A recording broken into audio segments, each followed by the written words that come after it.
Evil does not begin in systems. It begins in the silent consent of the human heart. Before the world learned to name totalitarian horror, Aleksandr Solzhenitsyn had already seen what others refused to confront. While history was still busy blaming structures, he exposed something far more disturbing. The line between good and evil does not run between states, classes, or ideologies. It runs through every individual. This is not a metaphor. It is an accusation. Before we continue, you are gently invited to subscribe, leave a like, and share a comment. This channel is a small space for grounding and reflection, created for those who seek a calmer way of understanding themselves and the world. If you feel comfortable, tell us where you are and what time it is for you.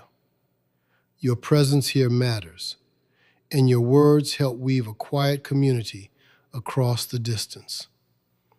May what follows bring you ease, clarity, and a softer place to rest your thoughts. Solzhenitsyn does not comfort. He strips away illusion. He demands that we confront a truth we instinctively avoid. We are not merely victims of corrupted systems. We are participants in them. The Gulag was not sustained by monsters alone. It was sustained by ordinary people making small compromises, choosing silence, surrendering conscience, piece by piece. What does it mean to live with that knowledge? It means freedom is no longer political first. It is moral. It begins in refusal. It begins in the decision not to cooperate with what we know is false. And if that is true, then a more dangerous question emerges. How many times have you already chosen comfort over truth? This is where the real inquiry begins. Chapter 1. The line between good and evil runs through every human heart. Evil is not where we prefer to place it.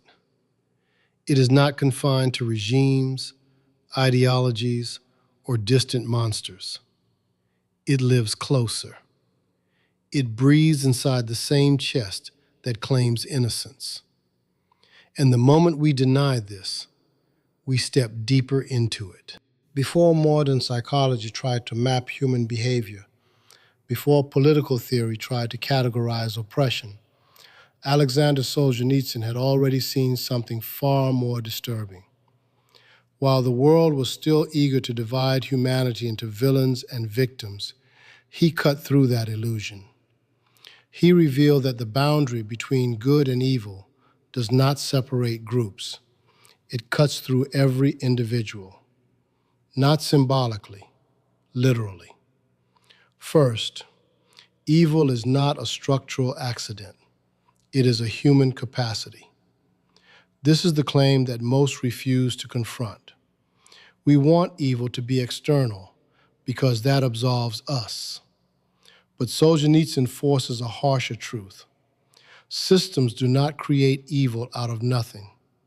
They amplify what already exists within people. A prison camp does not invent cruelty. It gives it permission. The misunderstanding is this.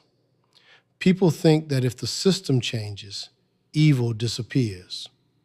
This is false. Change the system without confronting the human heart, and evil simply changes form. It becomes quieter, more sophisticated, more acceptable. The conclusion is brutal. No reform outside can cleanse what remains unexamined inside. Second, no one stands outside the possibility of moral collapse. This is where comfort dies. The average person believes they would resist injustice, that they would refuse corruption, that they would remain good under pressure. But this belief is rarely tested. Solzhenitsyn observed that under extreme conditions, ordinary people committed acts they once believed impossible, not because they were monsters, but because they were human. The common illusion is that evil requires hatred or sadism. In reality, it often requires only fear, obedience, and self-preservation. The conclusion is unavoidable. The question is not whether you are good. The question is how much pressure it would take for you to betray that belief. Third, external reform without internal awakening is shallow. Societies invest enormous energy into changing laws, institutions, and leaders, yet they avoid the deeper demand to confront the moral blindness within individuals. Solzhenitsyn exposes this contradiction. A society can speak the language of justice while its people silently tolerate lies. It can condemn past atrocities while repeating smaller ones daily. The misunderstanding is that morality can be delegated, that responsibility belongs to leaders, systems, or history. This is an evasion. The conclusion is sharp. A society is only as honest as the conscience of its individuals, nothing more. Today, in a world that prides itself on progress, this truth has not weakened. It has been hidden more effectively. Technology expands comfort, but it does not eliminate moral compromise. In 2025, people still avoid confronting their own capacity for wrongdoing. They simply have better tools to distract themselves. Modern life does not remove evil. It dilutes awareness of it. We scroll, we consume, we react, but we rarely examine. The danger is not ignorance. It is avoidance disguised as normality. Look inward, not at society, not at history, but at your own decisions. The small moments, the silent agreements, the times you knew something was wrong, but chose convenience.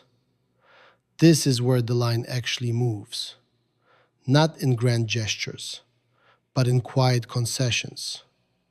Each compromise feels insignificant, but each one shifts the boundary, slowly, irreversibly, until one day, what once felt unacceptable becomes routine. Why does this happen? Because the human mind is built to protect itself from discomfort. It rationalizes, it reframes, it minimizes. When faced with moral tension, it does not seek truth, it seeks relief. This is the root of self-deception, not ignorance, but the refusal to endure the weight of knowing. And so people construct narratives. I had no choice. Everyone does it. It is not that serious. Each sentence is a step away from responsibility. Solzhenitsyn does not accuse from a distance.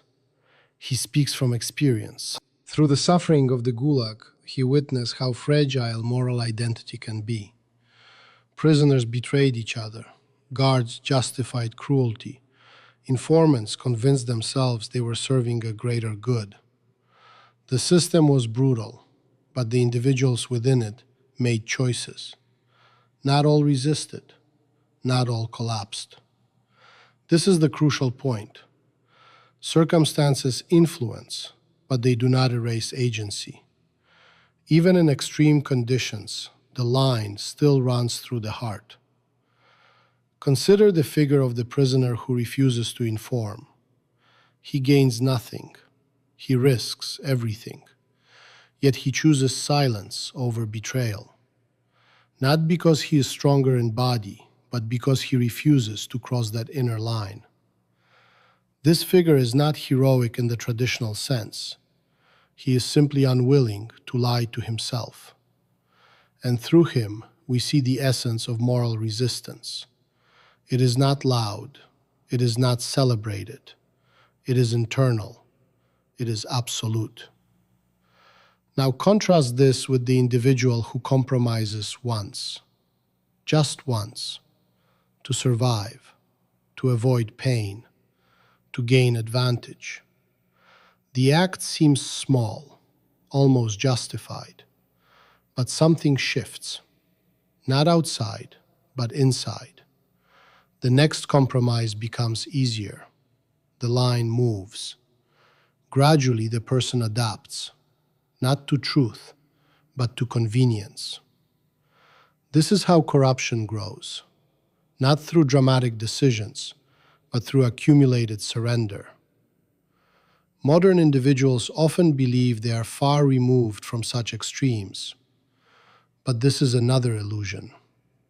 You may not face a prison camp, but you face choices, daily, subtle, persistent. Do you speak when it is inconvenient or remain silent?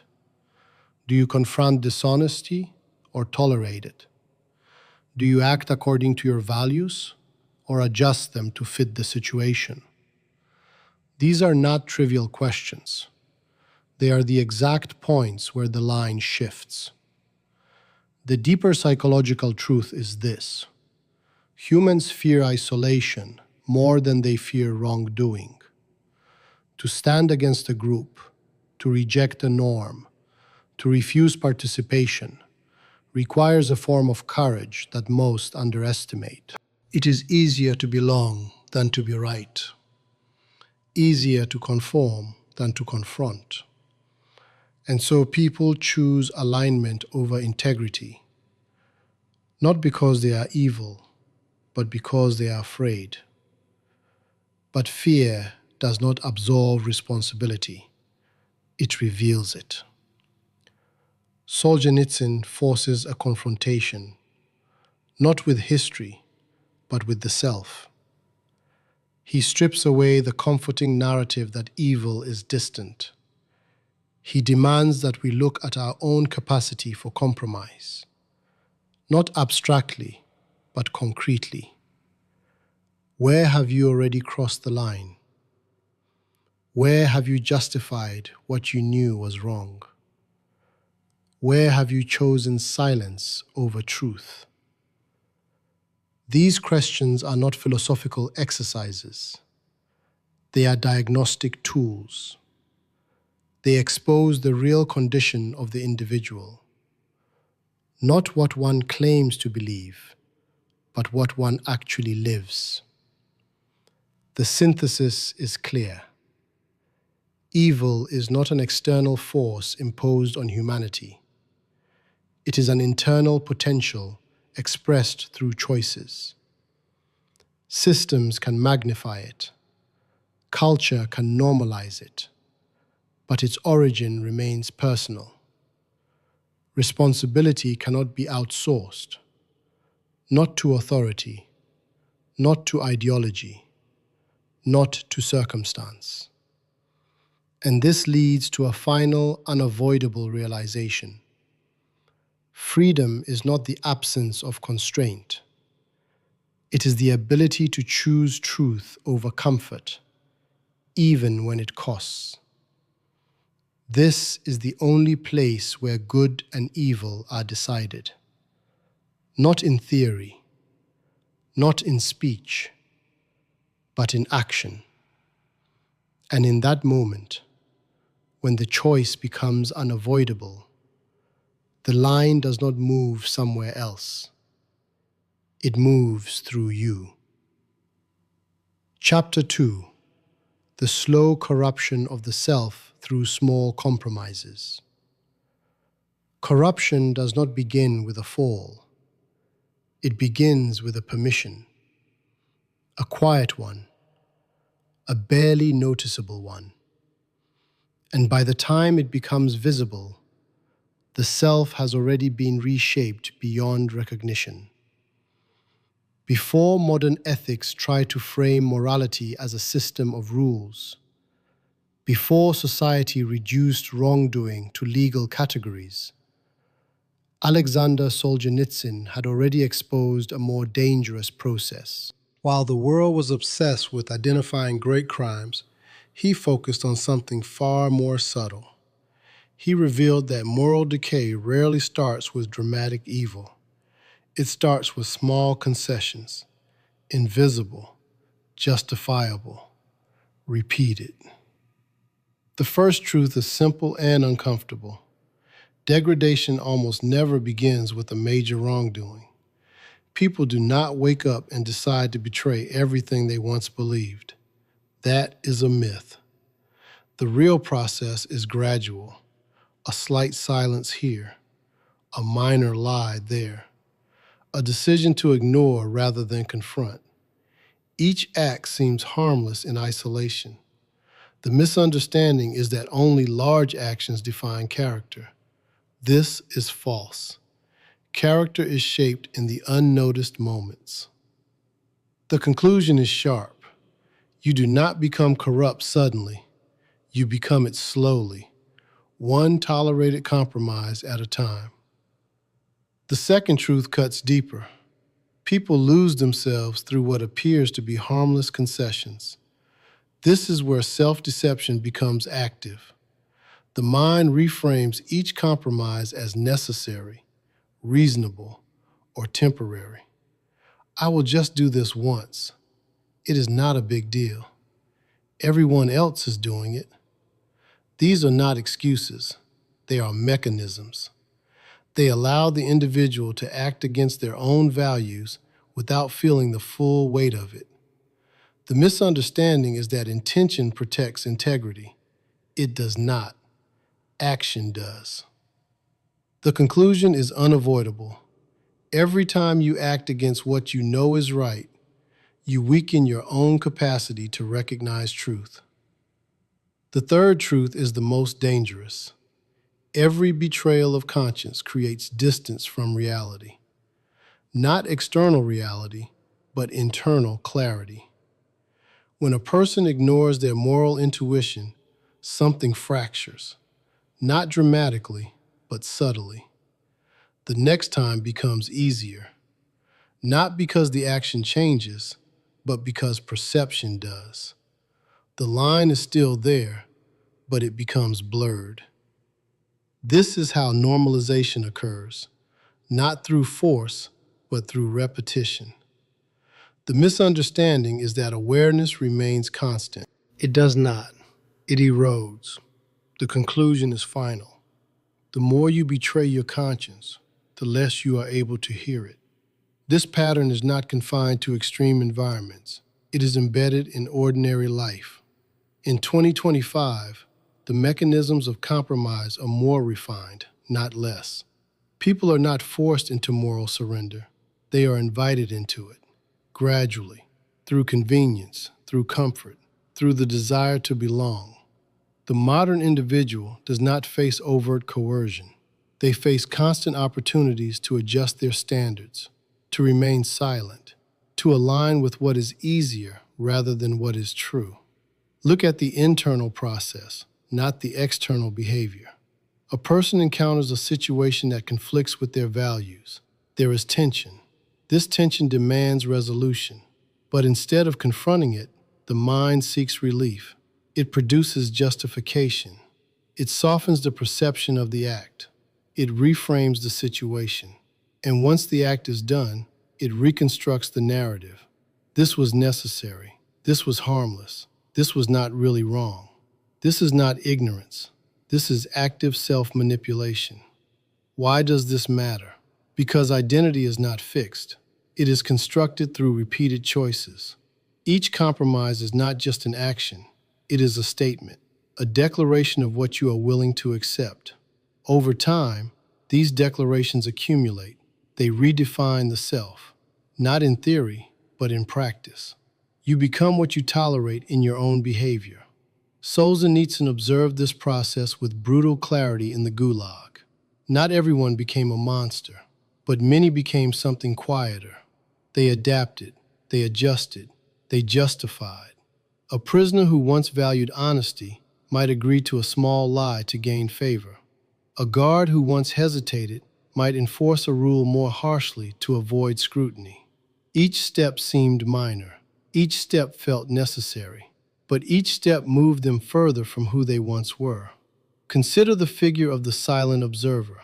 He does not commit the wrongdoing. He does not initiate harm. He simply watches. He knows something is wrong, but he chooses not to speak. Not because he agrees, but because it is easier not to interfere. This figure represents one of the most common forms of moral failure: passive complicity. It feels neutral, but it is not. Silence in the presence of wrong is not absence of action. It is a form of participation. Now ask the question that most avoid. At what point does silence become betrayal? Not in theory, but in your own life. When you remain quiet to protect your comfort, what are you protecting? And what are you sacrificing? The psychological core of this process is fear. Not fear of punishment alone, but fear of discomfort, of conflict, of isolation. Humans are deeply wired to avoid disruption, to maintain stability, and so they choose the path that minimizes immediate tension. But this choice has a cost. It transfers discomfort from the present to the future, from the situation to the self. Over time, this creates a divided identity. One part knows the truth. The other part avoids it. This division cannot remain stable. It demands resolution. And because facing the truth is painful, most people resolve it by adjusting their beliefs. They convince themselves that what they did was acceptable. This is how moral standards shift, not because truth changes, but because the individual does. Modern life accelerates this process. Constant exposure to information, opinions, and social pressure creates an environment where consistency becomes difficult. People adapt quickly. They shift positions. They adjust values, not always consciously, but continuously. The danger is not that people change. The danger is that they change without awareness, without reflection, without resistance. And so the question becomes unavoidable. How many times have you already adjusted what you believe to fit what you have done? How many times have you softened your standards to avoid confronting yourself? How many times have you chosen ease over integrity? Solzhenitsyn does not offer comfort. He offers clarity. He shows that moral collapse is not a distant event. It is an ongoing process, one that occurs in small decisions repeated over time, one that requires no dramatic intention, only consistent avoidance. But within this harsh analysis lies a precise point of resistance. If corruption begins with small compromises, then resistance also begins there. Not in grand gestures, not in heroic acts, but in refusal. Refusal to lie when it is convenient. Refusal to remain silent when it is expected. Refusal to adjust truth to fit comfort. This resistance is not external, it is internal. It is the decision to endure discomfort rather than escape it, to face tension rather than dissolve it through justification, to remain aligned with what one knows to be true, even when it isolates. The figure who embodies this is not the rebel, not the hero, but the individual who refuses to betray himself. He may appear insignificant. He may achieve nothing visible, but internally he remains intact. And that integrity is not passive. It is an active force. It prevents the gradual erosion that defines corruption. The synthesis is clear and unforgiving. Human beings do not fall into evil through grand decisions. They slide into it through minor, repeated concessions. Each compromise reshapes perception. Each justification weakens clarity. Each silence reinforces the pattern, until one day the person no longer recognizes the line they once believed in. And in that moment, the loss is not external. It is the quiet disappearance of the self that once knew the difference.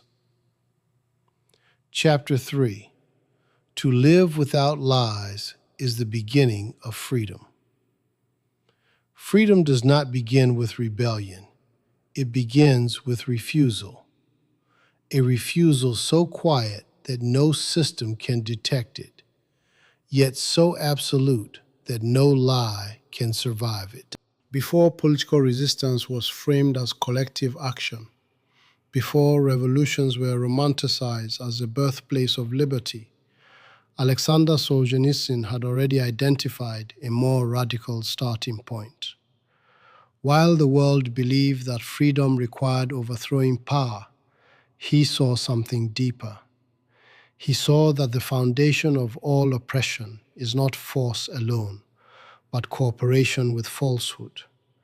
And the moment an individual withdraws that cooperation, something irreversible begins.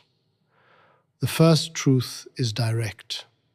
Freedom starts the moment you refuse to support what you know is false. Not later, not when conditions are favorable, not when others join you. At the exact point where you recognize a lie and choose not to participate in it, this is where freedom takes form. The misunderstanding is that freedom requires external change, that it depends on laws, institutions, or collective agreement. This is incomplete. External freedom can be granted or taken away. Internal refusal cannot. The conclusion is severe. A person who continues to cooperate with lies remains unfree, regardless of the system they live in. The second truth is more disturbing. Lies do not only corrupt society, they destroy the human being from within. A lie is not just an incorrect statement. It is an act of division. When a person speaks or accepts what they know is untrue, they split themselves. One part knows, the other part denies. This fracture does not remain neutral. It spreads. Over time, the individual loses clarity, not because truth disappears, but because the capacity to recognize it weakens. The misunderstanding is that lying is a social problem. It is first a psychological one. The conclusion is unavoidable. Every lie you accept reshapes your perception of reality. The third truth demands confrontation. Resisting lies is not primarily a political act. It is a moral act. It does not require power. It requires integrity. Solzhenitsyn made this clear in his call to live without lies. He did not ask people to fight the system directly. He asked them to withdraw their participation in falsehood. Do not say what you do not believe. Do not repeat what you know is untrue. Do not support what contradicts your conscience. The misunderstanding is that resistance must be visible to matter. This is false. The most decisive resistance happens internally. The conclusion is precise. When enough individuals refuse to lie, the structure of deception begins to collapse on its own. This idea becomes more urgent, not less, in 2025. The modern world is saturated with information, but not with truth. People are not forced to lie in obvious ways. They are invited to distort, to exaggerate, to align with narratives that are convenient or popular. The pressure is subtle. It does not come with threats. It comes with incentives: approval, belonging, recognition. The cost of honesty is often isolation. The cost of conformity is often invisible. Look closely at your own behavior, not the extreme cases, but the ordinary ones. How often do you say something you do not fully believe, simply to avoid conflict? How often do you remain silent when you recognize distortion because speaking would create discomfort? How often do you repeat ideas you have not examined because they are widely accepted? These are not trivial actions. They are the daily mechanisms through which lies sustain themselves. The psychological structure behind this is simple and ruthless. Humans seek coherence between their internal state and external expression. When there is a gap, tension arises. This tension can be resolved in two ways: either by aligning behavior with truth or by adjusting perception to justify behavior. Most choose the second. It is easier, less painful, but it comes at a cost. Each adjustment weakens the connection to reality. Each justification makes the next lie easier to accept. This is how entire societies become entangled in falsehood. Not through mass deception imposed from above, but through millions of small, individual decisions to comply. Each person tells themselves that their participation is insignificant, that their silence does not matter, that their words are only a small part of a larger system. This is the illusion that sustains the system. Solzhenitsyn dismantles this illusion completely. He shows that the system depends on these small acts. Without them, it cannot function. A lie requires repetition. It requires endorsement. It requires individuals to carry it forward. Remove that participation, and the lie loses its structure. Not immediately, not dramatically, but inevitably. Consider the individual who decides to stop repeating what he does not believe. He does not protest. He does not organize. He simply refuses. He does not sign what he knows is false. He does not say what contradicts his conscience. He does not participate in rituals of deception. Externally, this may seem insignificant, but internally, something shifts. He becomes aligned, undivided, whole. Now contrast this with the individual who continues to cooperate. He may appear successful, adapted, accepted, but internally he is fragmented. He knows one thing and says another. He believes one thing and supports another. This division cannot remain stable. It erodes clarity. It creates dependence. Because once you begin to live within a lie, you must continue to sustain it. You become tied to it. Ask yourself a direct question. What lies are you currently sustaining? Not the obvious ones, but the subtle ones. The narratives you repeat without conviction. The positions you defend without certainty.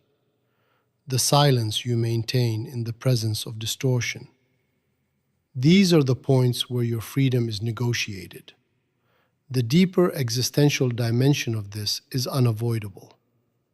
To live without lies is not comfortable. It isolates. It exposes. It removes the protective layer that allows you to blend into the collective. It forces you to stand alone with what you know. And this is precisely what most people avoid. Not because they do not value truth, but because they fear the consequences of aligning with it. But this fear reveals something essential. It reveals that truth is not neutral. It demands. It demands consistency. It demands courage. It demands sacrifice. And most importantly, it demands that you stop hiding behind collective agreement. Solzhenitsyn himself embodied this principle. He did not merely write about truth, he lived it. He refused to participate in the lies of the system, even when the cost was imprisonment, exile, and suffering. His resistance was not rooted in political strategy, it was rooted in moral clarity. He understood that once you begin to compromise with lies, there is no stable point of return. You either continue or you stop completely. This is why partial honesty is unstable. You cannot choose to be truthful only when it is convenient. The moment you allow exceptions, you open the door to justification. And justification is the mechanism through which lies expand. The only stable position is refusal, complete, consistent, internal. This does not mean perfection. It means direction. It means that when you recognize a lie, you do not support it. Even if you cannot confront it directly, you do not reinforce it. This alone is enough to begin the process of freedom. The synthesis is clear and uncompromising. Freedom is not granted by systems. It is constructed through individual integrity. Lies do not dominate because they are powerful. They dominate because they are accepted. And the moment acceptance is withdrawn, their power begins to dissolve.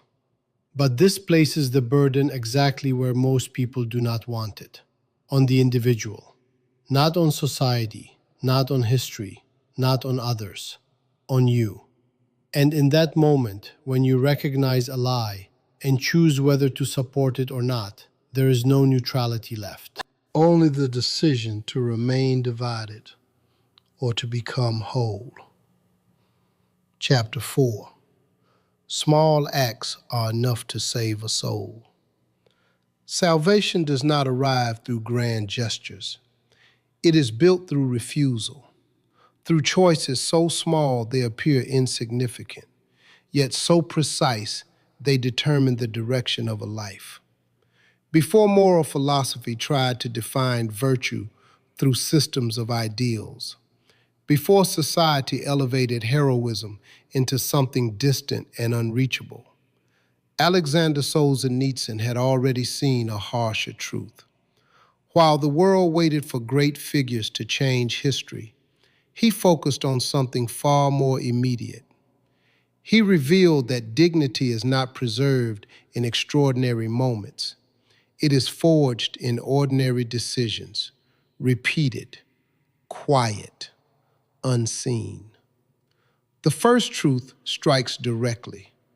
Not everyone is called to do something great, but everyone is capable of refusing to bow.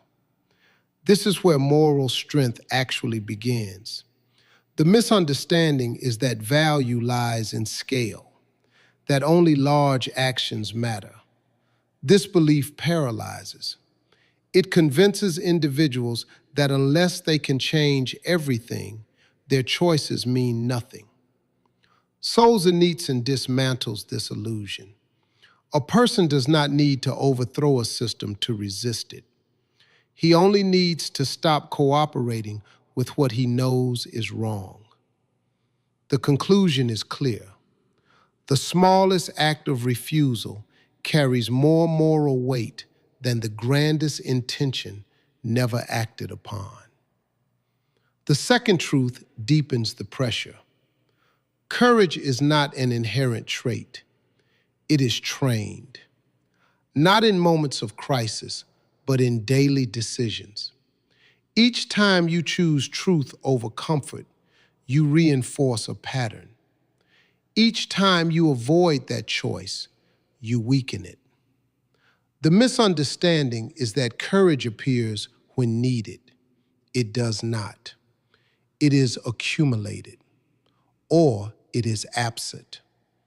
When the moment of pressure arrives, you do not rise to the occasion. You fall to the level of your preparation. The conclusion is sharp.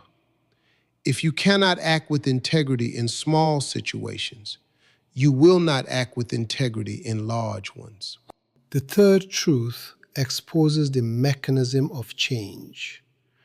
A society does not transform because of declarations.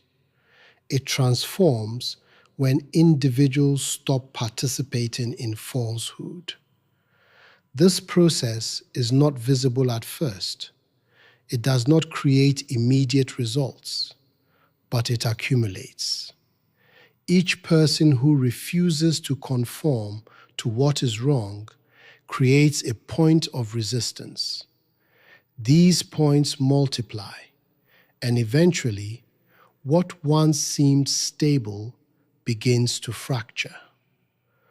The misunderstanding is that change requires coordination. It does not begin there. It begins with separation. The conclusion is inevitable.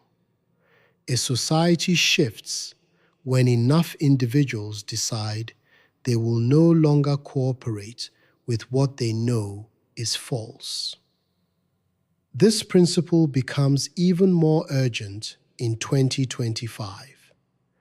The modern world celebrates visibility. It rewards loud actions, public statements, and symbolic gestures, but it ignores the quiet decisions that actually shape character.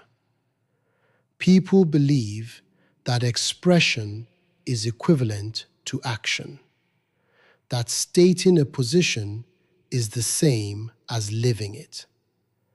This confusion weakens integrity because it allows individuals to feel aligned with truth without actually confronting themselves. Look closely at your own life, not at what you declare, but at what you do when no one is watching.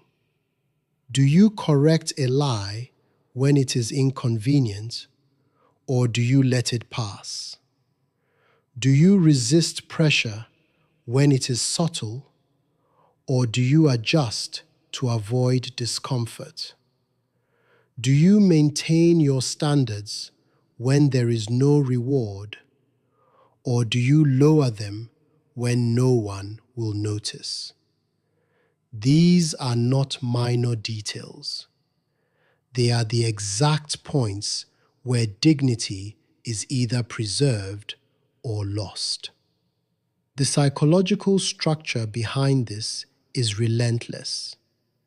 Humans seek consistency, but they also seek comfort.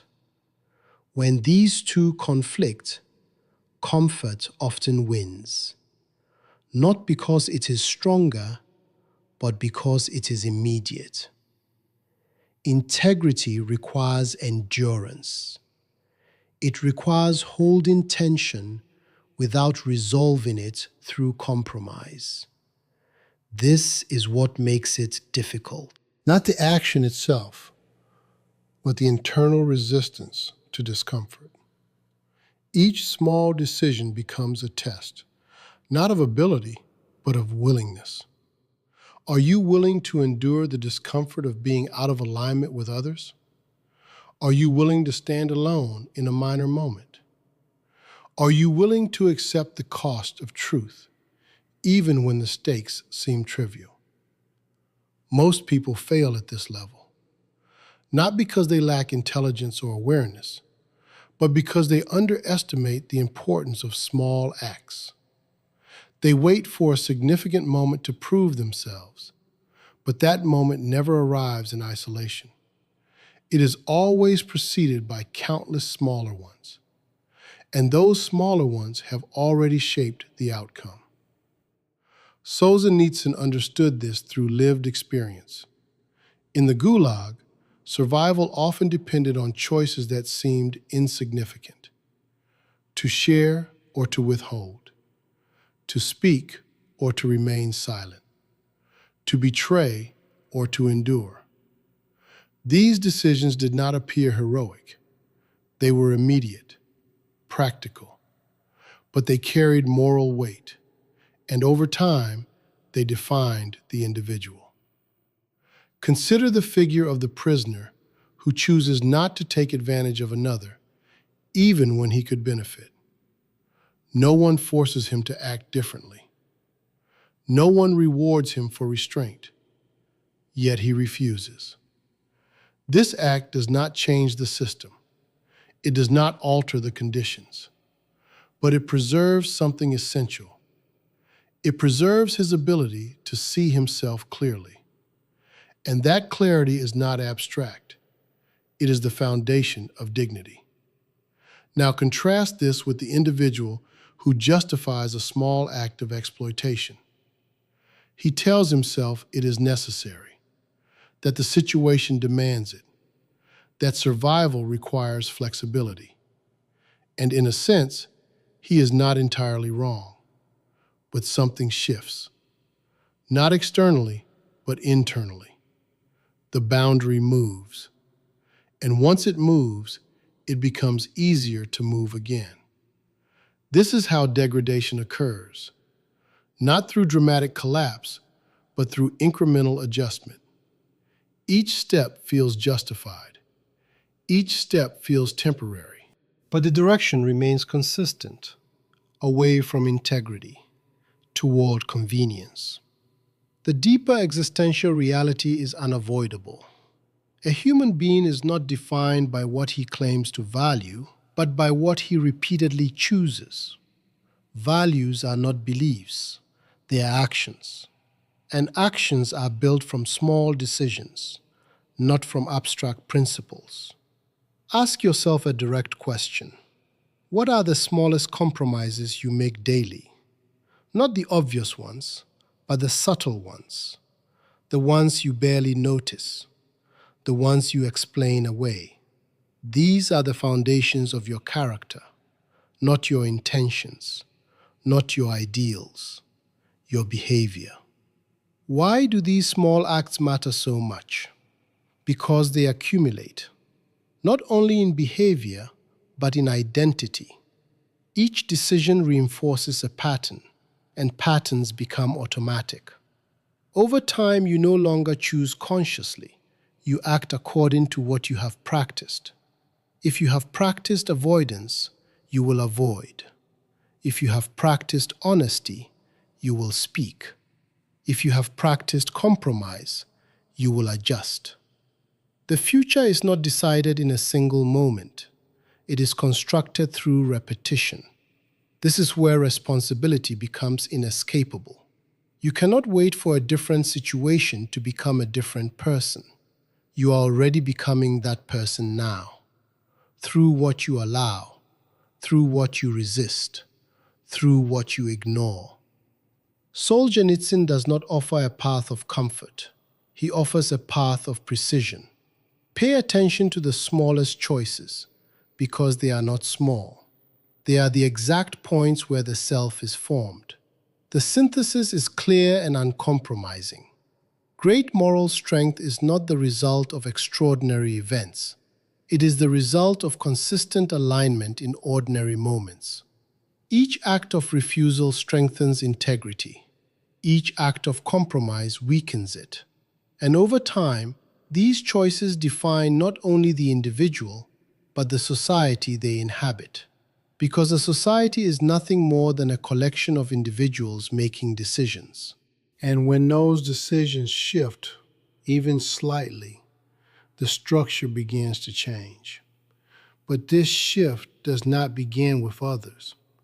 It begins with the moment you decide that even the smallest lie is no longer acceptable to you.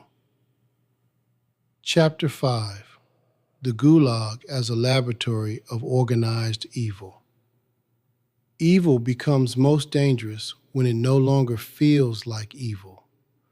When it is structured, distributed, and normalized, it stops appearing as cruelty and starts functioning as routine.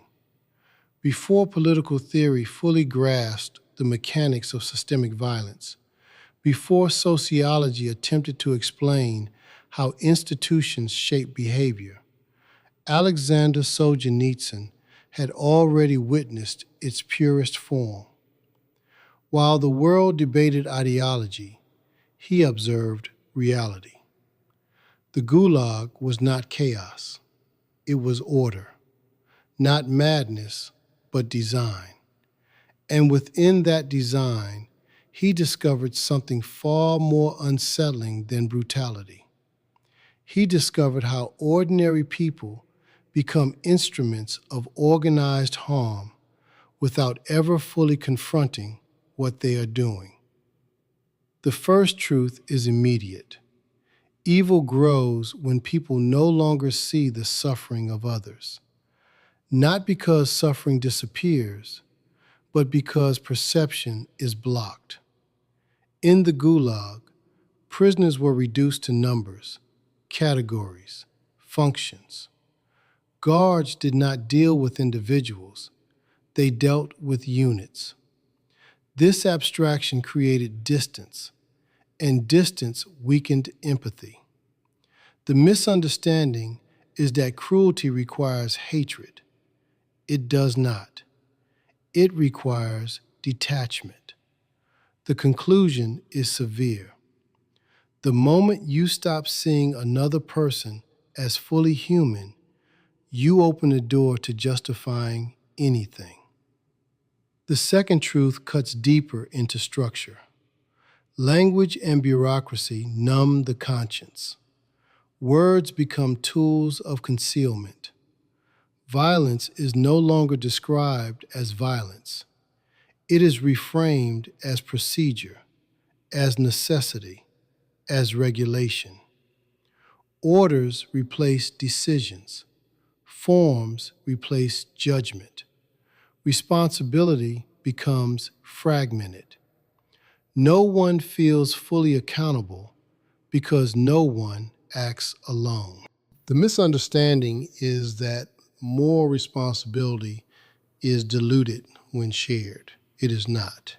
It is obscured. The conclusion is sharp. The more complex the system, the easier it becomes for individuals to act without confronting the moral weight of their actions. The third truth reveals the core mechanism. Inhuman systems are sustained by individuals who exempt themselves from responsibility. Each person tells the same story. I am just following orders. I am just doing my role. I am not the one who created this. These statements are not neutral. They are acts of self-absolution. They allow participation without ownership. The misunderstanding is that responsibility belongs to those at the top. This is incomplete. Systems operate because individuals at every level choose compliance. The conclusion is unavoidable. A machine of cruelty is not powered by ideology alone. It is powered by people who refuse to see themselves as responsible. This pattern does not belong to the past. It is present, refined, and more difficult to detect in 2025. Modern systems are more sophisticated. They rely less on visible force and more on invisible processes. Decisions are distributed across networks. Consequences are delayed. Impact is indirect. This creates the illusion that individual actions are insignificant. But this illusion is precisely what allows harmful systems to persist. Look at how distance operates today. A person makes a decision that affects others, but never sees the outcome. A policy is implemented, but those who enforce it do not witness its human cost. A message is shared, but its distortion spreads beyond the awareness of the sender. Each step is disconnected. Each action feels contained, but the cumulative effect is real. Ask yourself a direct question. How often do you act without fully considering the human impact of your actions? Not because you intend harm, but because the structure allows you not to see it. This is where organized harm begins. Not in intention, but in omission. The psychological foundation of this process is fragmentation. When responsibility is divided, the individual experiences less pressure to reflect. The mind interprets partial involvement as partial accountability. This reduces moral tension. It creates a sense of safety. But this safety is false because the action still contributes to the whole. Solzhenitsyn observed guards who did not perceive themselves as cruel. They followed procedures. They maintained order. They fulfilled expectations. Yet their actions caused suffering.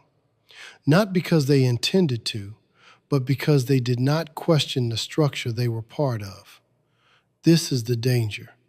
Not conscious malice, but unconscious participation.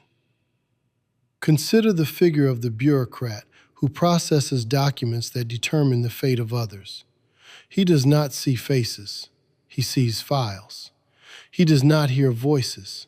He reads instructions. Each decision is small, technical, detached, but the outcome is real. Lives are shaped. Opportunities are denied. Suffering is produced. And yet, internally, he may feel neutral, even justified. Now confront the question: at what point does detachment become complicity? When does following a role become an ethical failure? Not in theory, but in your own actions. The deeper existential issue emerges here. Humans seek to avoid the burden of moral responsibility. It is heavy. It requires constant awareness. It demands that we evaluate not only what we do, but the consequences of what we do. Systems offer relief from this burden. They provide structure. They define roles. They distribute responsibility. And in doing so, they reduce the need for individual judgment. But this reduction comes at a cost. It weakens moral awareness. It trains individuals to act without questioning, to execute without reflecting. Over time, this becomes a habit, a default mode. And once it is established, it becomes difficult to break. Modern life reinforces this pattern. Efficiency is valued over reflection, speed over depth, output over meaning. People are encouraged to focus on tasks, not consequences, to optimize processes, not question them. This creates an environment where ethical consideration is secondary, not because it is rejected, but because it is postponed indefinitely. And so the question becomes unavoidable. How many of your actions are performed without reflection? How often do you rely on the structure around you to define what is acceptable? How often do you assume that if something is allowed, it must be right? These are not abstract concerns. They are the exact conditions under which organized harm becomes possible. Solzhenitsyn does not present the Gulag as an anomaly. He presents it as a revelation, a concentrated example of mechanisms that exist everywhere. The scale was extreme, but the principles were not unique. They are present in any system where individuals stop seeing themselves as responsible for the whole. Yet within this bleak structure, there were exceptions. Individuals who refused to detach, who insisted on seeing others as human, who questioned others even silently, who maintained awareness in an environment designed to suppress it. These individuals did not dismantle the system, but they resisted its full control over their conscience. Consider the guard who chooses to treat a prisoner with basic dignity. He does not change the rules. He does not challenge the structure openly, but he refuses to fully internalize its logic. This act is small, almost invisible, but it disrupts the process of dehumanization. It preserves a fragment of moral clarity. Now contrast this with the God who fully adapts, who no longer questions, who no longer feels, who performs his role efficiently without hesitation. This is not strength. It is surrender, not to authority, but to the absence of reflection. The synthesis is clear and unforgiving. Organized evil does not require extraordinary individuals. It requires ordinary people who stop thinking, stop seeing, and stop taking responsibility. It thrives on distance, on abstraction, on fragmentation. And it persists because each participant believes their role is too small to matter. But this belief is the foundation of the system. And the moment you recognize your participation, the illusion collapses, because you can no longer claim that the machine operates without you. You are part of it. And that is where responsibility begins. Chapter 6: Suffering as the place where the self is revealed and stripped bare. Suffering does not ennoble you. It exposes you. It removes what you pretend to be and forces you to confront what remains when everything else collapses. Before modern culture tried to anesthetize pain, before comfort became the highest goal of civilization, Aleksandr Solzhenitsyn had already seen what suffering truly does.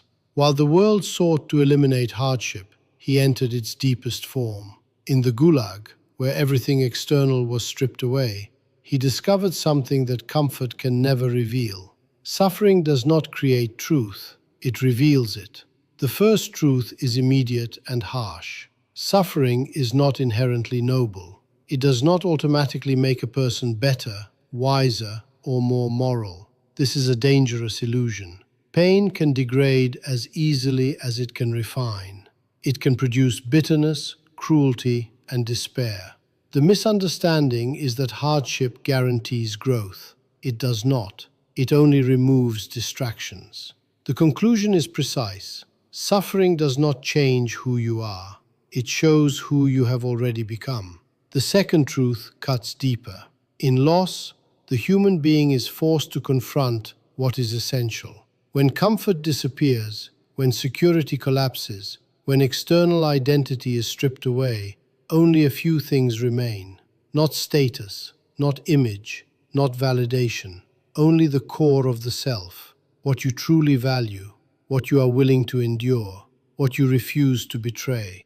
The misunderstanding is that identity is stable across conditions. It is not. It is revealed under pressure. The conclusion is unavoidable. You do not know yourself until something important is taken from you. The third truth reveals the hidden dimension. There are qualities that cannot exist without suffering. Not because suffering is good, but because these qualities require resistance. Courage requires fear. Endurance requires hardship. Integrity requires pressure. Without opposition, these traits remain theoretical. The misunderstanding is that virtue can be developed in comfort. It cannot be fully realized there. The conclusion is sharp. Certain strengths only appear when everything that supports you is removed. This is not an abstract claim.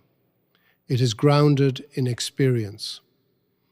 Solzhenitsyn did not speculate about suffering. He lived through it. In the camps where conditions were designed to break the human spirit, he observed a range of responses. Some collapsed. Some adapted through compromise. Some hardened into indifference. But some did something else. They clarified. They became more precise in their values, more deliberate in their choices, more aware of what mattered.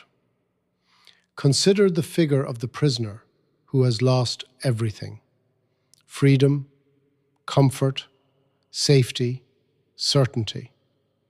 He stands in a condition where nothing external can support him, and yet he faces a decision: to betray others for survival or to endure, to lie or to remain silent, to abandon his principles or to hold them. This decision is not theoretical, it is immediate.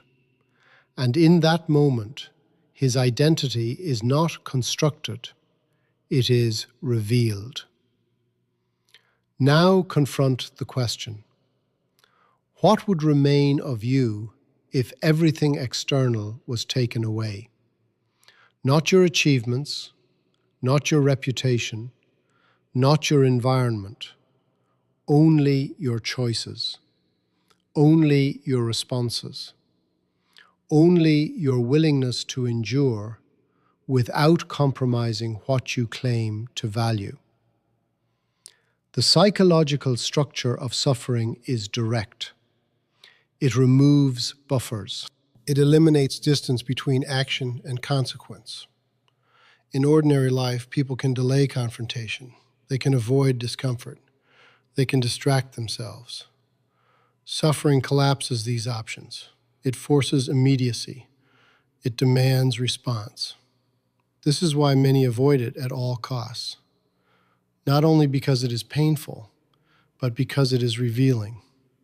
It strips away the narratives people use to protect their identity. It exposes contradictions. It reveals weaknesses. It confronts illusions. Modern life, especially in 2025, is structured to minimize this exposure. Comfort is prioritized. Discomfort is avoided. Technology provides constant distraction. Pain is managed, delayed, or reframed. But this avoidance has a consequence. It prevents self-confrontation. It allows individuals to maintain an image of themselves that has never been tested. And so a paradox emerges.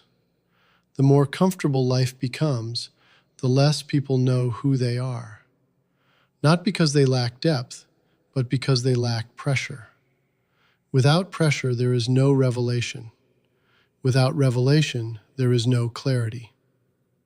Ask yourself a direct question.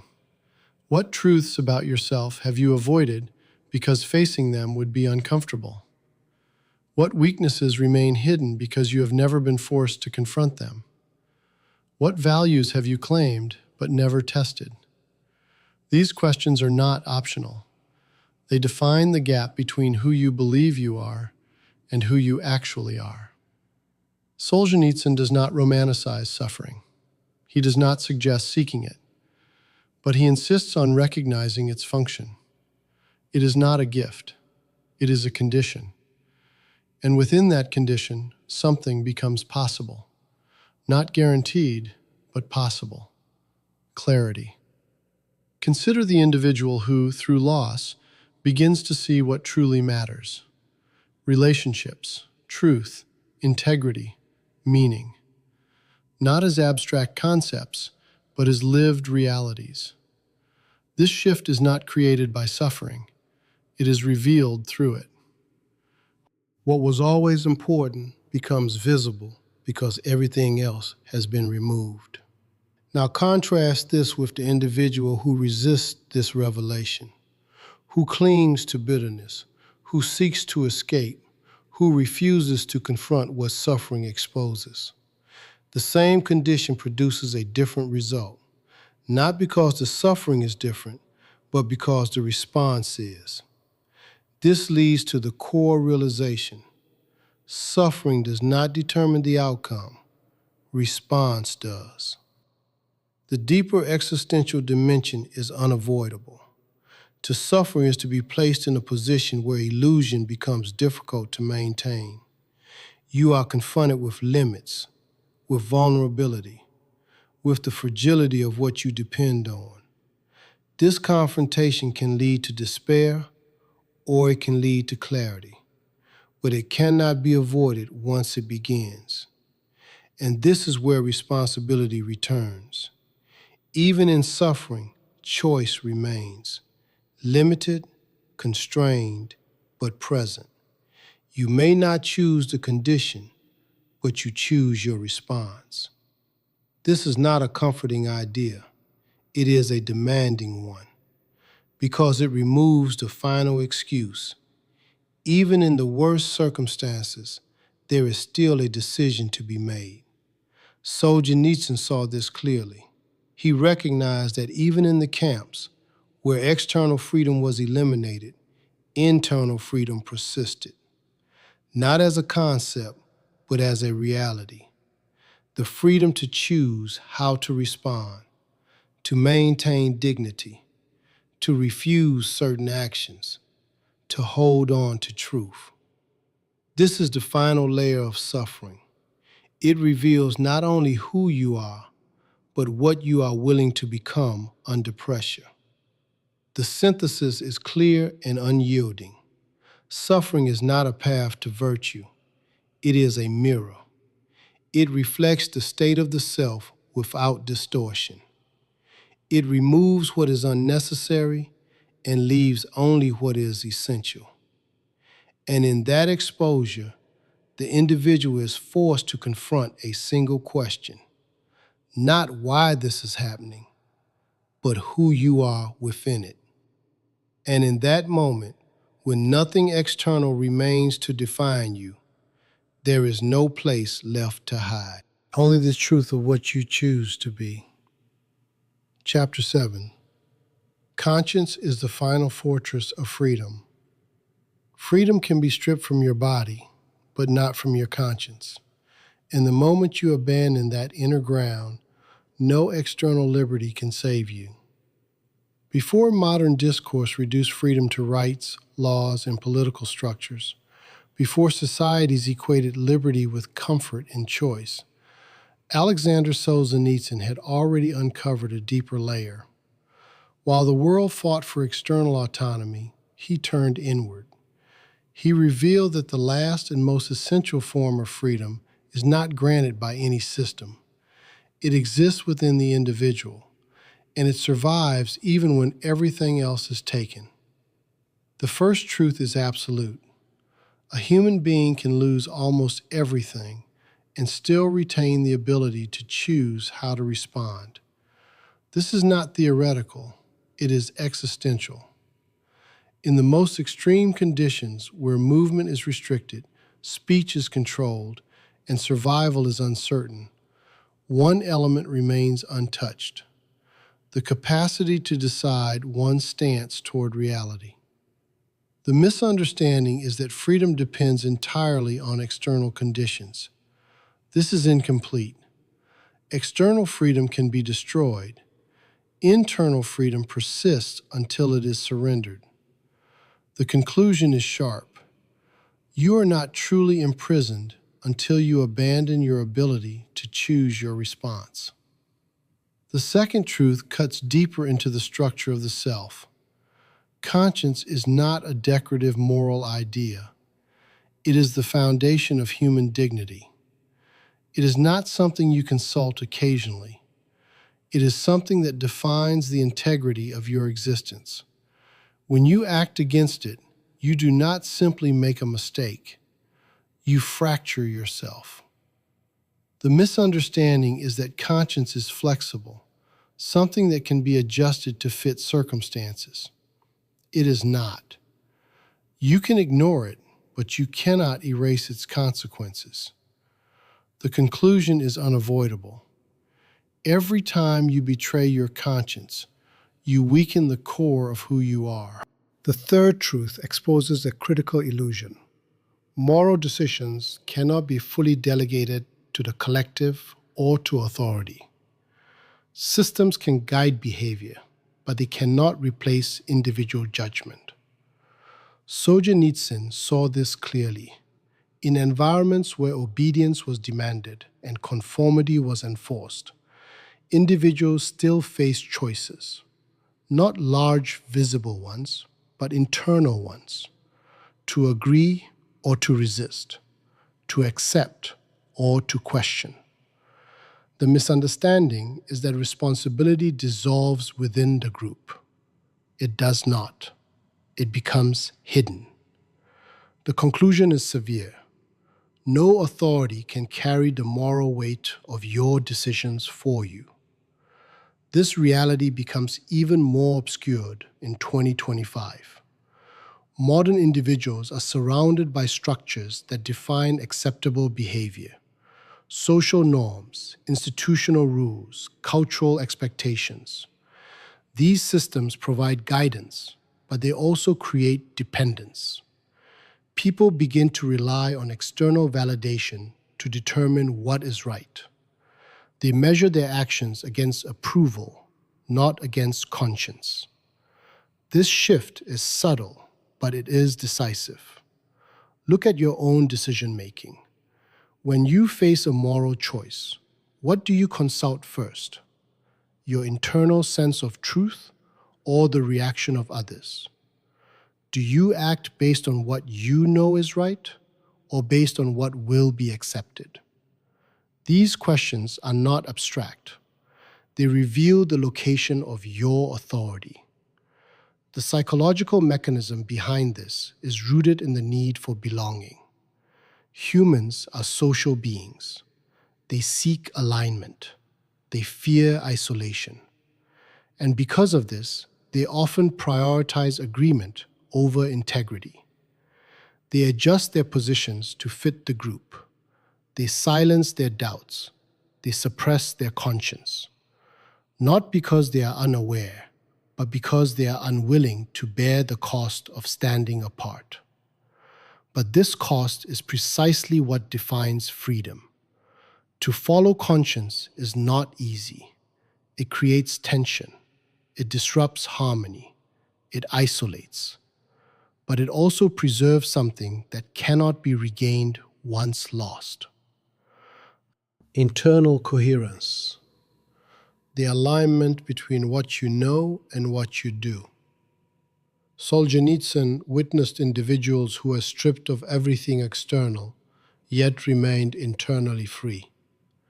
They could not control their environment, but they could control their response. They could refuse to lie. They could refuse to betray others. They could maintain a sense of right and wrong, even when the system demanded otherwise.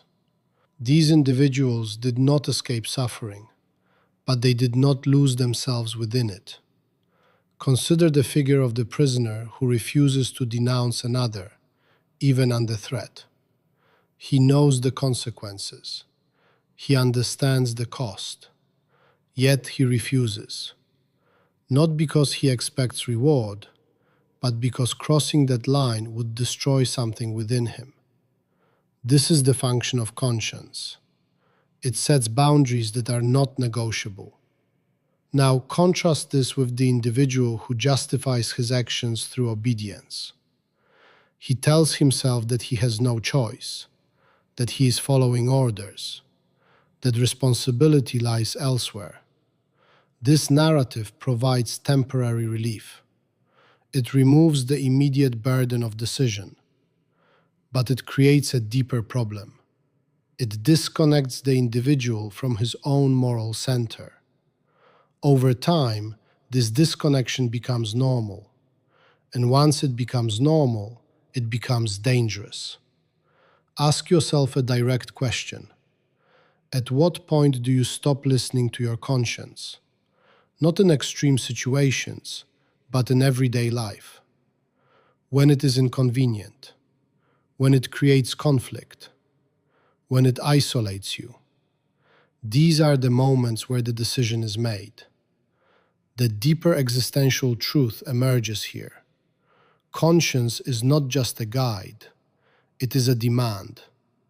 It requires that you act in accordance with what you know, even when it costs you. And this requirement cannot be transferred. It cannot be shared. It is entirely personal. Modern life often treats morality as negotiable, as something that can be adapted to context, as something that can be justified through outcomes. But this perspective weakens the individual because it replaces internal authority with external calculation. It shifts the focus from what is right to what is effective. Solzhenitsyn rejects this completely. He insists that there are lines that must not be crossed, regardless of consequence. Not because of rigid ideology, but because crossing them destroys the integrity of the self. And once that integrity is lost, no external success can restore it. The psychological resistance to this idea is strong. People want flexibility. They want the ability to adjust, to navigate complexity without absolute commitments. But this flexibility has limits. Beyond a certain point, it becomes compromise. And beyond that, it becomes self-betrayal. Consider the individual who repeatedly acts against his conscience. Each time he feels tension. Each time he justifies it. Over time, the tension decreases. Not because the actions become right, but because the sensitivity decreases. This is how conscience is silenced, not through a single act, but through repetition. Now confront the final question. What remains when conscience is no longer active? What guides your decisions then? Habit, pressure, incentive, fear. None of these provide stability. They shift, they change, they adapt. Without conscience, the individual becomes reactive, not grounded. The synthesis is clear and unforgiving. Conscience is the last line of defense between the individual and complete moral collapse. It cannot be replaced by systems, delegated to authority, or ignored without consequence. It defines the boundary of freedom, not externally, but internally. Because when everything else is taken, when conditions are controlled, when choices are limited, one element remains: the ability to say yes or no within yourself. And the moment you surrender that, there is nothing left to protect. Only the quiet realization that the final fortress was never outside. It was within you all along. Chapter 8. Material abundance hides a deeper spiritual emptiness. Comfort does not fulfill the human being. It distracts him, and the more he depends on it, the less he understands what he is actually missing. Before modern society elevated consumption into a central purpose of life, before progress was measured by convenience and access, Aleksandr Solzhenitsyn had already identified a critical fracture. While the world celebrated material growth as the solution to human suffering, he saw something else emerging beneath it. Not satisfaction, but emptiness. Not meaning, but destruction. And this emptiness was not accidental. It was the direct consequence of a life oriented away from the inner dimension. The first truth is direct and unsettling. A society can be materially rich and spiritually exhausted at the same time. Wealth does not guarantee depth. Comfort does not create meaning. These belong to different dimensions of existence. The misunderstanding is that increasing material conditions will eventually resolve the human search for fulfillment. This is false. Material improvement can remove certain forms of suffering, but it cannot answer the question of why one exists. The conclusion is sharp. The more a society focuses exclusively on material success, the more it risks losing its sense of purpose. The second truth cuts deeper into the structure of modern life. Comfort cannot replace meaning, community, or moral depth. These are not interchangeable. They operate on different levels. A person can have access to everything and still feel internally unstable. Because what sustains the human being is not only what he consumes, but what he believes, what he values, and what he is willing to stand for.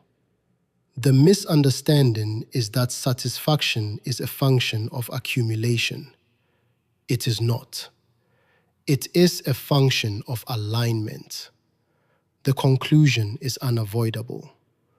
Without a moral and spiritual foundation, comfort becomes empty. The third truth reveals the hidden consequence. When human beings reduce life to consumption, they weaken their ability to resist power, temptation, and false consensus. A person who seeks only comfort becomes dependent on it, and dependency creates vulnerability. The moment comfort is threatened, principles are easily abandoned. The misunderstanding is that a comfortable individual is a free individual. This is incorrect. Comfort can create a form of quiet captivity. The conclusion is severe. The more you need comfort, the easier it is to control you. This pattern becomes more visible, not less, in 2025. Modern individuals live in conditions that previous generations could not imagine. Access, speed, convenience, endless options. But alongside this expansion, something else has grown. Restlessness, anxiety, a persistent sense of lack that cannot be resolved through more consumption. This is not a contradiction. It is a consequence. Look at the internal process. A person seeks satisfaction through acquisition, a new object, a new experience, a new form of stimulation. For a brief moment, there is relief, a sense of completion, but it does not last. The mind adapts. The baseline shifts. The desire returns, slightly stronger, slightly more demanding. This cycle repeats, not because the person is flawed, but because the strategy is insufficient. Ask yourself a direct question. How many times have you pursued something believing it would bring lasting satisfaction, only to find that the effect fades quickly? And what did you do next? You searched again, not for meaning, but for another object. This is the structure of consumption. It does not aim to resolve desire, it aims to sustain it, because sustained desire drives continued engagement. And in this process, the individual becomes oriented outward, constantly seeking, rarely reflecting. The psychological consequence is fragmentation. Attention is divided. Depth is replaced by surface. The individual becomes skilled at navigating options, but less capable of confronting himself. Because confrontation requires stillness. and stillness reveals what consumption tries to conceal. Solzhenitsyn saw this danger before it fully emerged. He understood that a society focused only on material well-being risks losing its internal compass, not immediately, but gradually. As comfort increases, the perceived need for moral reflection decreases. People begin to assume that if life is easy, it must be good. This assumption is false. Consider the individual who has everything he needs materially, yet feels an undefined dissatisfaction. He cannot explain it, because nothing is missing externally. But internally, something is absent. Not pleasure, not access, but meaning, a sense of direction, a reason that justifies existence beyond comfort. Now confront the question: what is the purpose of your life beyond maintaining and increasing comfort? If this question feels unclear, it reveals something important. Not a lack of intelligence, but a lack of orientation. Modern life often avoids this question. It replaces it with smaller ones. What do you want next? What will make you feel better? What can you acquire? These questions are easier. They provide immediate answers, but they do not address the underlying issue. The deeper existential reality is unavoidable. Human beings are not satisfied by comfort alone. They require meaning. And meaning is not given by objects. It is constructed through values, through commitments, through choices that extend beyond personal convenience.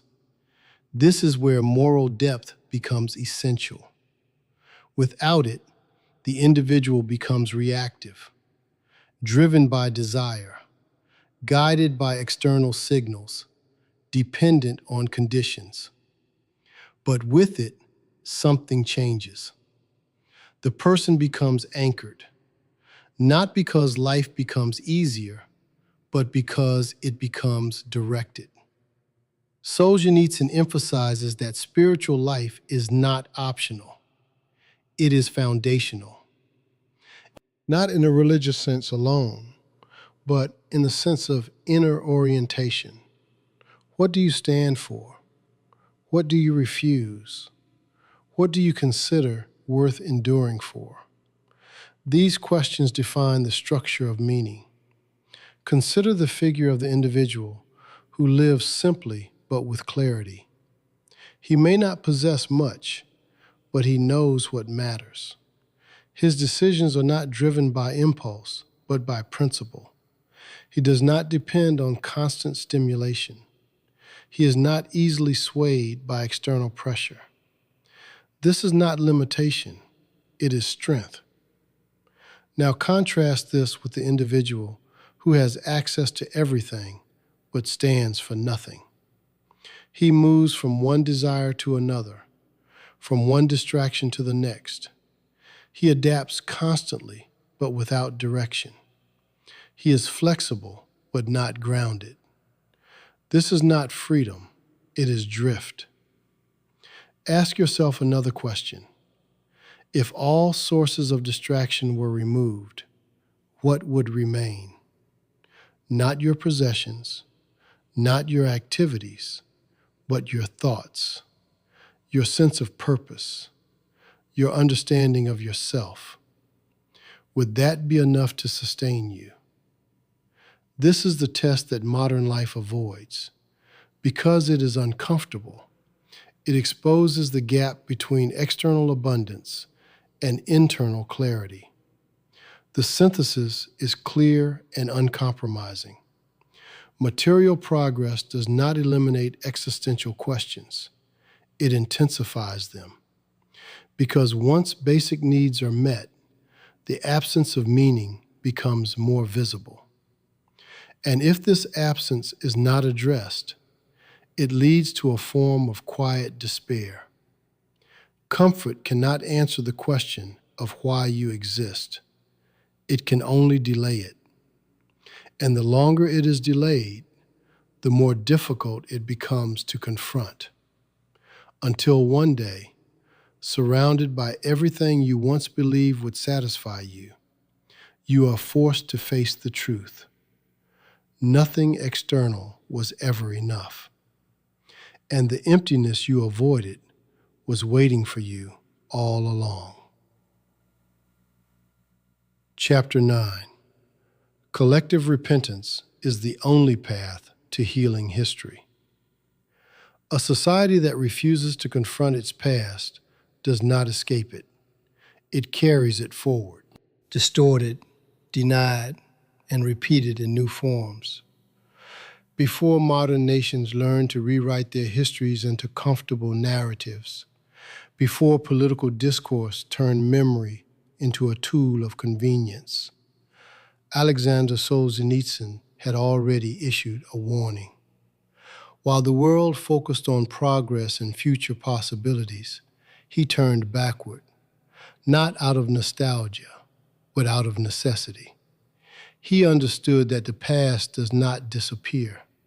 It remains active, shaping the present, unless it is faced with truth.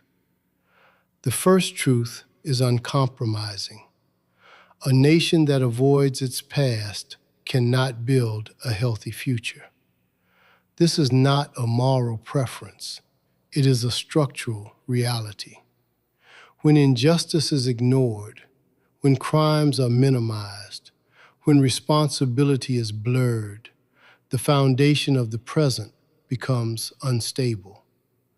The misunderstanding is that time heals historical wounds automatically. It does not. Time only increases the distance, and distance without truth creates distortion. The conclusion is severe. What is not confronted will return, not as memory, but as repetition. The second truth cuts deeper into the meaning of repentance. True repentance is not an apology. It is a correction. It requires acknowledgement, responsibility, and transformation. To say that something was wrong is not enough. One must understand how it happened, who participated, and what must change to prevent it from happening again. The misunderstanding is that recognition alone is sufficient. It is not. Without action, recognition becomes another form of avoidance. The conclusion is clear. Repentance that does not alter behavior is not repentance. It is performance. The third truth exposes the collective dimension of responsibility. Historical wrongdoing is rarely the act of a single individual. It is sustained by systems, supported by silence, enabled by participation. This creates a difficult reality. Responsibility extends beyond direct perpetrators.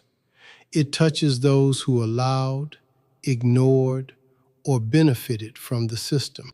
The misunderstanding is that guilt is only personal. It is also shared, not equally, but collectively. The conclusion is unavoidable. A society must examine not only what was done, but how it allowed it to be done. This process is resisted for a reason. It is uncomfortable. It disrupts identity. Nations prefer narratives that reinforce pride, not ones that expose failure. Individuals prefer to see themselves as separate from past wrongdoing, not connected to it. But this separation is often artificial. It protects the present at the cost of truth. In 2025, this tension remains unresolved. Societies have more access to historical information than ever before, yet they struggle to agree on what is true. Memory becomes fragmented. Competing narratives emerge. Each group selects the version that aligns with its identity. This is not an expansion of understanding. It is a multiplication of avoidance.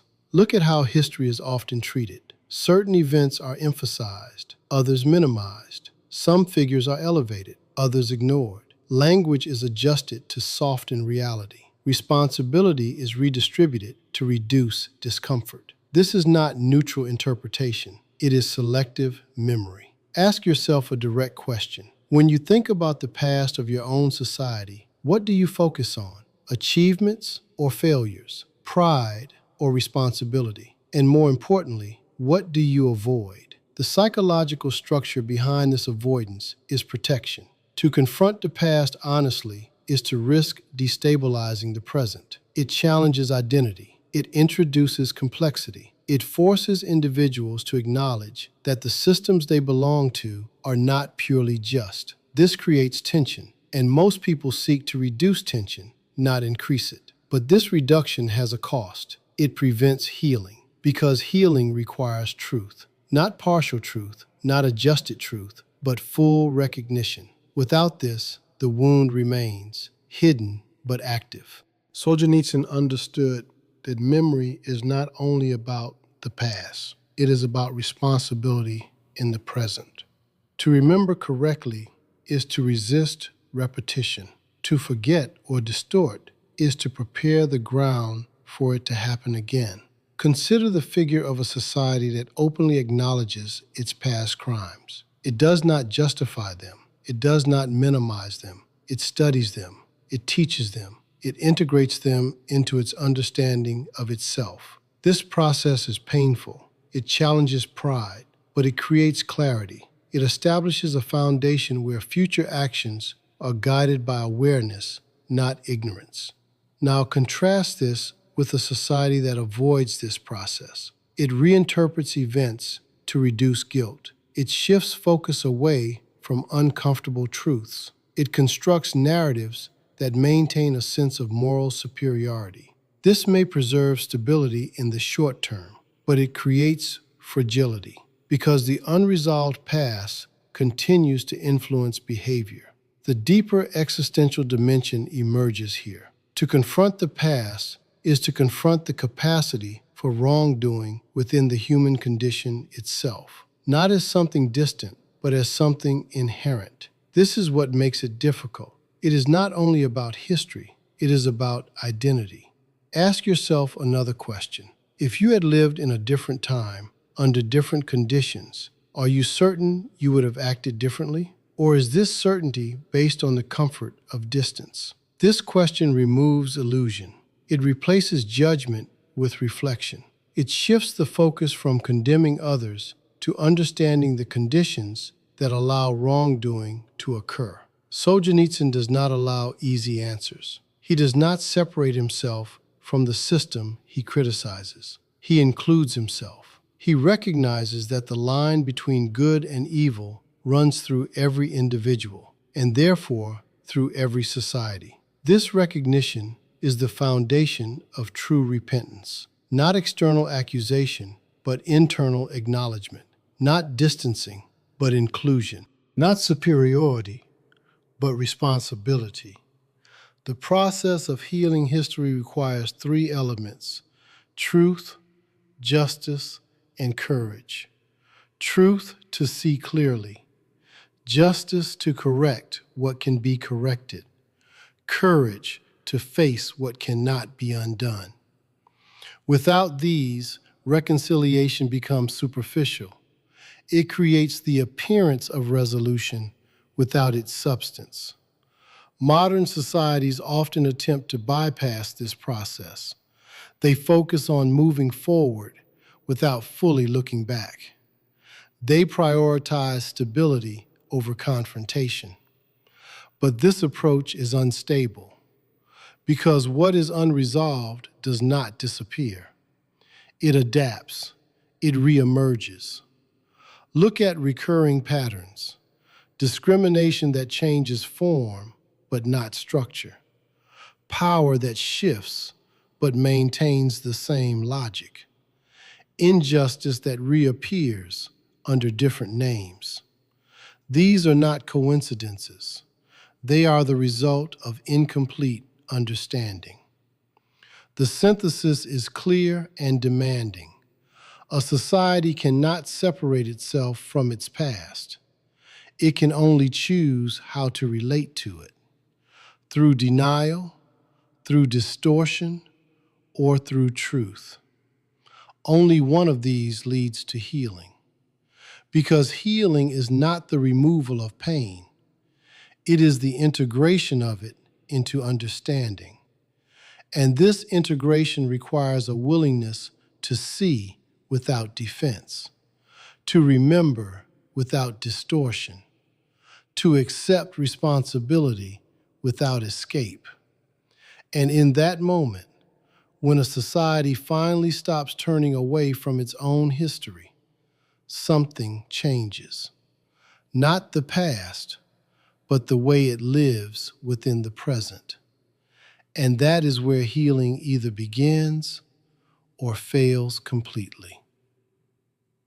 Chapter 10, Tradition, Morality, and the Burden of Being Human. A society does not collapse when it loses power. It collapses when it loses its sense of what is right. And once that foundation erodes, no amount of progress can hold it together. Before modern education turned toward efficiency and skill production, before success was measured by output rather than character, Aleksandr Solzhenitsyn had already identified a fatal imbalance. While the world invested in knowledge, technology, and performance, he asked a more dangerous question. What kind of human being is being formed beneath all of this? Not what can he do, but what will he choose when it matters? The first truth is direct and uncompromising. A society cannot stand if it trains competence but neglects character. Skills can build systems. Intelligence can optimize them. But neither can guarantee that those systems will be used ethically. The misunderstanding is that knowledge naturally leads to good outcomes. It does not. Knowledge amplifies intention. If intention is corrupted, knowledge becomes more dangerous, not less. The conclusion is severe. Without moral formation, progress accelerates risk. The second truth cuts into the role of tradition. Tradition is not something to worship blindly. It is a reservoir of accumulated moral experience. It carries lessons about human behavior, about limits, about consequences. But it must be examined, not inherited without thought. The misunderstanding is that tradition is either sacred or irrelevant. Both positions are flawed. To reject it entirely is to discard hard-earned insight. To accept it blindly is to freeze error into permanence. The conclusion is precise. Tradition must be filtered, not followed or abandoned. The third truth reveals the responsibility of the individual. The future does not depend on systems alone. It depends on people who are still capable of choosing truth over comfort. This choice is not abstract. It appears in daily decisions. To act honestly when it is inconvenient. To refuse what is easy when it is wrong. To maintain integrity when there is no reward.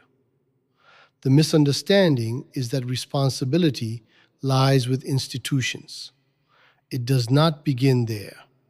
It begins with the individual. The conclusion is unavoidable. A society reflects the moral decisions of its people. This becomes more critical in 2025.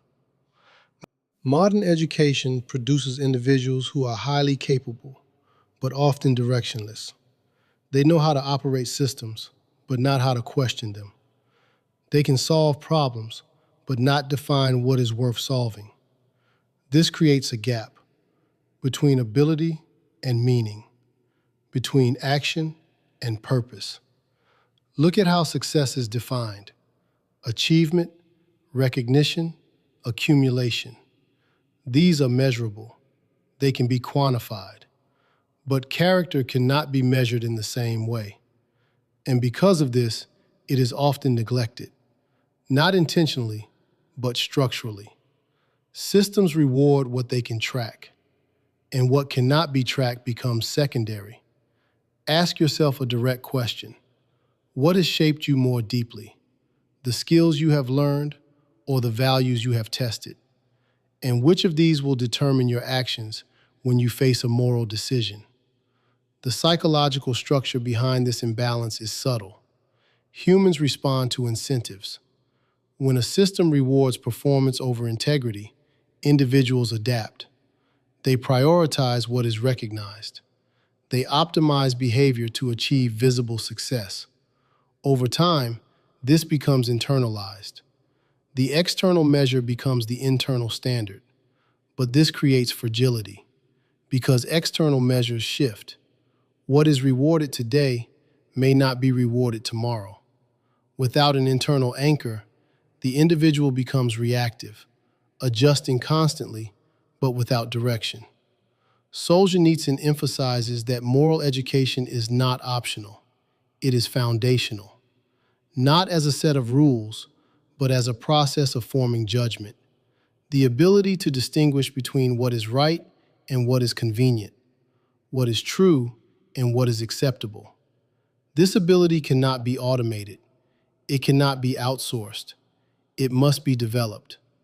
Consider the figure of the individual who has both skill and integrity. He is capable, but also grounded. He can act effectively, but he does not act blindly. He evaluates, he reflects, he chooses. This combination is rare, not because it is impossible, but because it requires effort in two directions: external competence and internal discipline. Now contrast this with the individual who is highly skilled but morally indifferent. He can achieve results. He can navigate systems. But he lacks a stable framework for decision-making. His actions are guided by opportunity, not principle. This creates risk, not only for others, but for himself.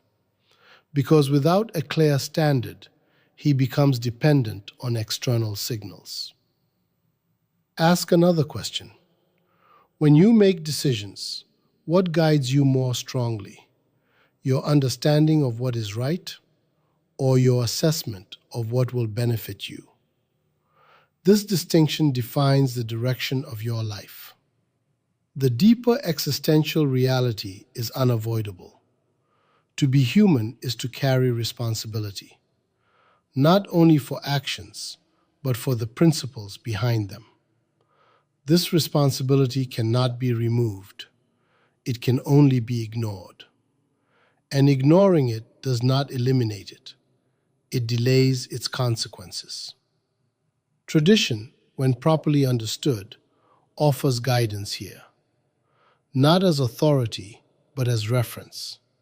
It shows patterns. It reveals outcomes. It provides examples of what has been tried and what has failed. But it does not remove the need for individual judgment. Each generation must interpret, not simply inherit. Modern life often disrupts this continuity. Rapid change, constant innovation, shifting norms. These create a sense that the past is irrelevant, that everything must be new. But this assumption is dangerous, because human nature does not change as quickly as technology. The same patterns repeat. The same weaknesses appear. The same mistakes are made, only in different forms. Solzhenitsyn warns against this loss of continuity, not because the past should dominate the present, but because it provides context. Without context, decisions become shallow. They respond to immediate conditions without understanding deeper implications. Consider the individual who rejects all tradition. He believes he is free, unconstrained, but in reality, he lacks reference points. He must construct everything from scratch. This is not freedom. It is disorientation. Now consider the individual who follows tradition without question. He feels secure, guided, but he risks repeating errors. He avoids responsibility by relying on inherited patterns. This is not stability. It is stagnation. The balance requires effort to examine, to question, to select, to retain what is valuable and discard what is not. This process is demanding. It requires both knowledge and judgment, but without it, the individual remains either disconnected or constrained. The synthesis is clear and demanding.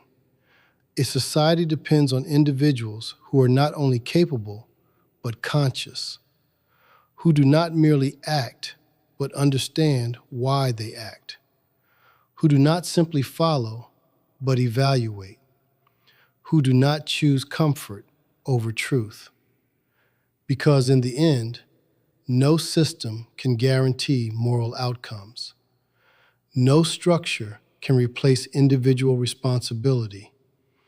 No progress can compensate for the absence of integrity.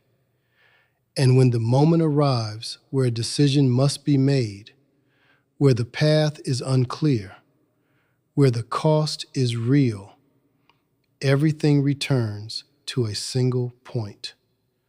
Not what you know, not what you have achieved, but what you are willing to stand for. And in that moment, there is no tradition to hide behind, no system to rely on, no excuse that can protect you, only the weight of being human and the decision that defines it. The responsibility you cannot escape. The greatest illusion is that evil belongs to others. It does not. It waits in every compromise you justify, every silence you choose, every truth you refuse to face. Aleksandr Solzhenitsyn does not offer comfort. He dismantles it. He strips away the convenient belief that systems alone are guilty, that history alone is responsible, that individuals are merely shaped by forces beyond them. He reveals something far more demanding. The origin of corruption is not distant. It is intimate. It lives in the human capacity to betray conscience in small, repeated ways. Across every dimension of his thought, one structure remains constant. Evil does not begin with catastrophe. It begins with permission, a quiet one, a personal one. It grows through compromise, through silence, through the gradual erosion of inner clarity. And by the time it becomes visible, it has already taken root within the individual. Modern life has not removed this danger. It has refined it. In 2025, people are no longer forced into obvious submission. They are invited into subtle agreement, through comfort, through distraction, through the normalization of what once would have been questioned. The mechanisms have changed. The essence has not. This is where the burden returns to you, not to society, not to history, not to abstract systems, to you. You are the point where truth is either upheld or abandoned. You are the place where conscience either speaks or is silenced. You are the line through which good and evil pass, not as theory, but as decision. No ideology can carry that weight for you. No institution can replace it. No collective can absorb it.